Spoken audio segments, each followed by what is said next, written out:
అక్కడంతా వేసిండారు కదా, అక్కడంతా వేసిండారు, ఇక్కడంతా చూడు యాడ్ వేసిండారు. రాళ్ళు పొట్టించిన అట్లా వెళ్ళేసిండారు.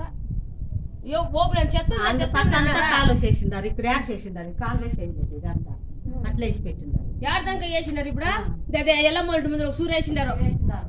ఎస్సీ కాలనీకి అవసరమే లేదు. సెకండ్ బ్లాక్ ఏనే వద్దని మేము నిజంగా చెప్తాను. సెకండ్ బ్లాక్ ఏమి వేయద్దండి అనుకో చెప్పినాం మేము. అసలు కొలదా మాన్విడిదా వచ్చేస్తారు మాకి.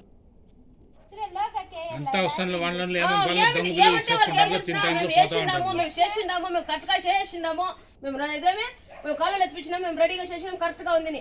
ఏం కాళ్ళు ఎత్తిపెట్టేసి కరెక్ట్ గా చేసినారు మీరు? కనీసం చెత్త ఎత్తిపిస్తారు మా కాళ్ళు మాకే సెకండ్ బ్లాక్ లా చెత్త ఎత్తేస్తే మేము పీవోలు పెట్టి మేము ఎత్తేసుకోవాలి మా ఇంట్లో ముందర. మాకేం చెత్త బండి కూడా అవసరం లేదు. చెత్త బండి సంవత్సరానికి ఒక నాడు వస్తుంది. ಅಡಿಗೆ ಮಾಮನಿ ఇంకా ಏನ್ ಮಾಡ್ಕೊಂಡು ಗಮನ ಅನ್ಪಿಸಿದ್ నేను ನೋಡಿ ಅಲ್ಲಿ ಬಂದು ನೋಡಿ ಸರ್ಕಾರಿ ಬಾವಿಗೆ ಕಾಂಪೌಂಡ್ ಹಾಕಿ ಇಟ್ಕೊಂಡವ್ರೆ. ಜನಗಳು ಕುಡಿಯಕ್ಕೆ ನೀರಿಲ್ಲ. ಒಂದು ಬೋರ್ನ ಬಂದು 15 ಸತಿ ತಿಂಗಳಿಗೆ ಒಂದು 7 ಸತಿನ ಬೋರ್ಗಳು ತೆಗಿಸ್ತಾರೆ, ಇಳಿಸ್ತಾರೆ. ಡಾಕ್ಟರ್ ಫಿಲ್ಟರ್ ವಾಟರ್ ಅದೂ ಇಲ್ಲ ಈ ಊರಿನಲ್ಲಿ. ಕೋಲಾರ ಜಿಲ್ಲೆಯ ಕೆಜಿಎಫ್ ತಾಲೂಕಿನ ಕೆಜಿಎಫ್ ಪಕ್ಕದಲ್ಲಿರುವ ಪಾರಂಡಹಳ್ಳಿ ಗ್ರಾಮ ಪಂಚಾಯಿತಿಯಲ್ಲಿ ಚರಂಡಿಗಳಿಗೆ ಔಷಧಿ ಹೊಡೆದು ಡೆಂಗ್ಯೂ ಕಾಯಿಲೆಯ ಬಗ್ಗೆ ಅರಿವು ಮೂಡಿಸಿದರು. ಈ ಕಾರ್ಯಕ್ರಮಕ್ಕೆ ಗ್ರಾಮ ಪಂಚಾಯಿತಿಯ ಸದಸ್ಯರು ಹಾಗೂ ಗ್ರಾಮ ಅಭಿವೃದ್ಧಿ ಅಧಿಕಾರಿ ಮತ್ತು ಗ್ರಾಮ ಪಂಚಾಯಿತಿ ಅಧ್ಯಕ್ಷೆ ಭಾಗವಹಿಸಿದರು. ಆದರೆ ಊರಿನ ಗ್ರಾಮಸ್ಥರು ಅವರ ನೋವು ಮತ್ತು ಅವರ ಸಮಸ್ಯೆಗಳನ್ನ ಯಾರು ಕೇಳೋರೇ ಇಲ್ಲ, ಹೇಳೋರಿಲ್ಲ ಅಂತ ಆಕ್ರೋಶವನ್ನ ವ್ಯಕ್ತಪಡಿಸಿದ್ರು. ಕಾಯಿಲೆಗಳೆಲ್ಲ ಜಾಸ್ತಿ ಆಗಿದೆ. ಮರಿ ಮಕ್ಕಳೆಲ್ಲ ಇರೋದು ಹೆಂಗೆ ಇಲ್ಲಿ ಕಾಯಿಲೆಗಳೆಲ್ಲ ಜಾಸ್ತಿ ಆಗಿದೆ. ಎಲ್ಲ ಮಕ್ಳಿರೋದು ಇಲ್ಲೆಲ್ಲ ಹಿಂಗ್ ಮಾಡಿದ್ರೆ ಹೆಂಗೆ? ಆಗ್ದವ್ರು ಕ್ಲೀನ್ ಆಗಿ ಆಗ್ಬೇಕಲ್ಲ. ಡಿಡಿ ಪೌಡರ್ ಕ್ಲೀನ್ ಆಗಿ ಹಾಕೇ ಇಲ್ಲ. ಕರೆಕ್ಟಾಗಿ ಆಗ್ದವ್ರು ಎಲ್ಲ ಕಡೆನೂ ಆಗ್ಬಿಟ್ಟು ಹೋಗ್ಬೇಕಲ್ಲ. ಪಂಚಾಯತಿಯಲ್ಲೆಲ್ಲ ಕರೆಕ್ಟ್ ಆಗಿದೆ ಅಂತಾರೆ. ಎಲ್ಲ ಕರೆಕ್ಟಾಗಿ ಮಾಡಿದೀವಿ, ಎಲ್ಲ ಕರೆಕ್ಟಾಗಿ ಮಾಡ್ತೀವಿ ಅಂತ ಹೇಳಿದ್ದಾರೆ. ಅಲ್ಲೆಲ್ಲ ಆಗ್ಬಿಟ್ಟು ಹೊಟ್ಟೋಗಿದ್ರೆ ಕ್ಲೀನ್ ಆಗಿ ಇಲ್ಲೆಲ್ಲ ಹಾಕೇ ಇಲ್ಲ. ಸ್ಕೂಲ್ ಇಲ್ಲೇ ಪಕ್ಕದಲ್ಲೇ ಸ್ಕೂಲ್ ಮುಂದೆಗಳನ್ನ ಹಾಕಿದ್ದಾರೆ, ಎಲ್ಲ ಗೊತ್ತಿಲ್ಲ ನೋಡೋಗಿ.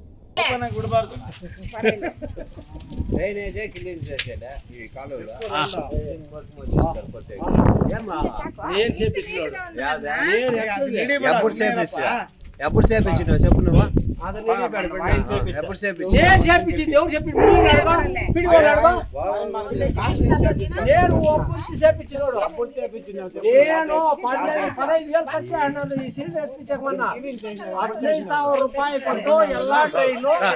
ಸ್ವಚ್ಛತೆ ಮಾಡಿಸಿ ನಾನು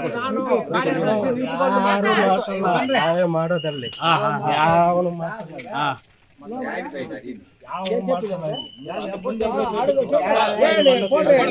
ಮಾಡಪ್ಪ.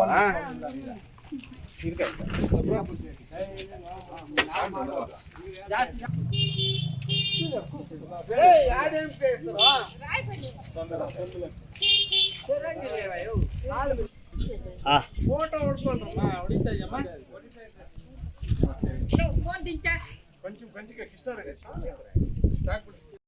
ತೆಂಗಿನಕಾಯಿ ಸಿಪ್ಪಲ್ ಸ್ಟಾಕ್ ಇರಬಾರ್ದು, ಅವೆಲ್ಲ ಇರಬಾರ್ದು. ಸ್ವಚ್ಛತೆ ಇರಬೇಕು ಮೇಯ್ನು.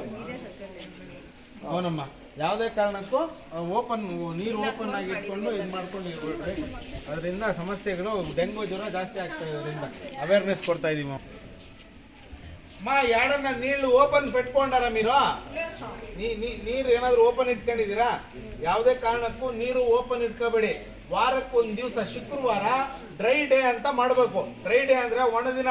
ನೀರು ಯಾವುದೇ ಕಾರಣಕ್ಕೂ ಇಟ್ಕೋಬಾರ್ದು. ನಿಮ್ಮ ಇದರಲ್ಲಿ ಎಲ್ಲವೂ ಕಂಪಲ್ಸರಿಯಾಗಿ ಖಾಲಿ ಮಾಡಿಬಿಟ್ಟು ಒಣಗಿಸ್ಬೇಕು. ಒಣಗಿಸಿ ಮಾರನೇ ದಿನ ಮತ್ತೆ ನೀರು ಹಾಕ್ಕೋಬೇಕು. ಅರ್ಥ ಆಯ್ತಾ? ಸೊ ಈ ರೀತಿ ಯಾವುದೇ ಕಾರಣಕ್ಕೂ ಸೊಳ್ಳೆಗಳ ಉತ್ಪತ್ತಿ ಜಾಸ್ತಿ ಆಗ್ತಾ ಇದೆ. ಅದನ್ನು ನಾವು ತಡೆ ಕಟ್ಟಬೇಕಂದ್ರೆ ಪ್ರತಿಯೊಬ್ಬರು ಈ ಒಂದು ಅರಿವನ್ನು ಮೂಡಿಸ್ಕೋಬೇಕಮ್ಮ, ತಗೋಬೇಕು.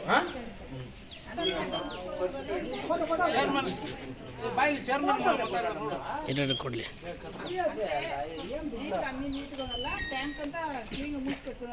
జాస్తి వస్తుంది. డెంగ్యూ జ్వరం జాస్తి ఉంటా ఉంది. దాన్ని ఇంకా యాక్టివ్గా నీట్గా ఇంట్లో కూడా అంత వాతావరణం నీట్గా పెట్టుకోవాలి.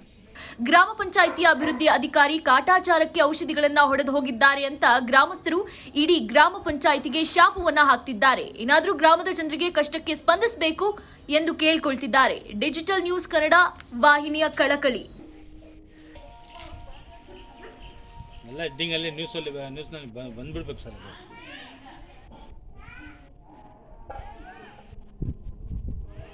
ಅದು 2 ಸತಿ ಟಿವಿ ನಾನು ಕರ್ಸಿದ್ವಿ.